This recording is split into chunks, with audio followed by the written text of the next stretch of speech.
and I became a Christian all my life, and I once had the calling, as they say, and became a pastor. Actually, I was an evangelist. I was having 9 branches in Ghana. I was having 9 branches. The name of my church was, at first it was New Jerusalem Synagogue of Yeshua. Then I changed it to House of Torah Ghana. Then during my research, I discovered a lot of things, and I saw there are problems with Christianity, just as I saw with Islam. Then I wanted to be a Jew, so I moved to the Jews. I realized Christianity and Islam were invented out of the Jewish religion. When you divide Judaism into 2, you get Christianity and you get Islam. So I got close to the Jews, and I thought they were the right people to follow. And I realized, no, they even stole the African legacy and then named it Judaism. What is African legacy? The African legacy is how the black man should live. Our culture, way of life, pouring of libation, sacrifice, and all sorts. You see all in the Old Testament.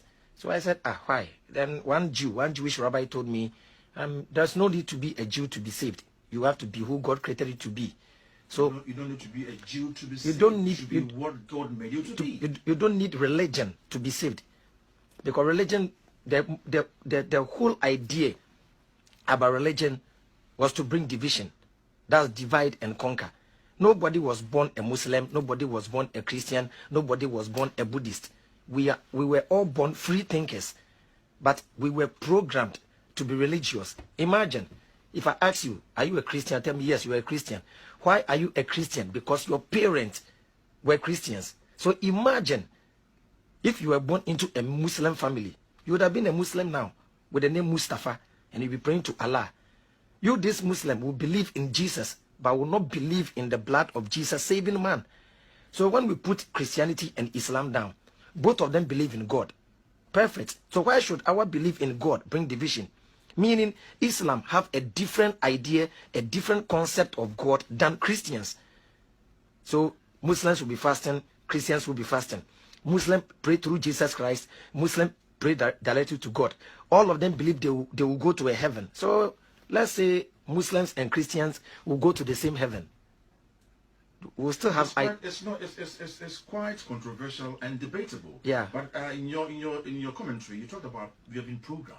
Yeah. I want you to break down who and how are we programmed? Who programmed us? The whole idea of the programming started with our slave masters.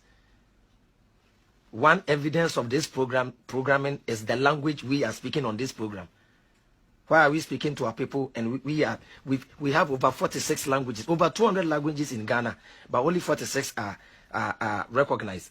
And we've thrown all these beautiful languages away, speaking the white man's language.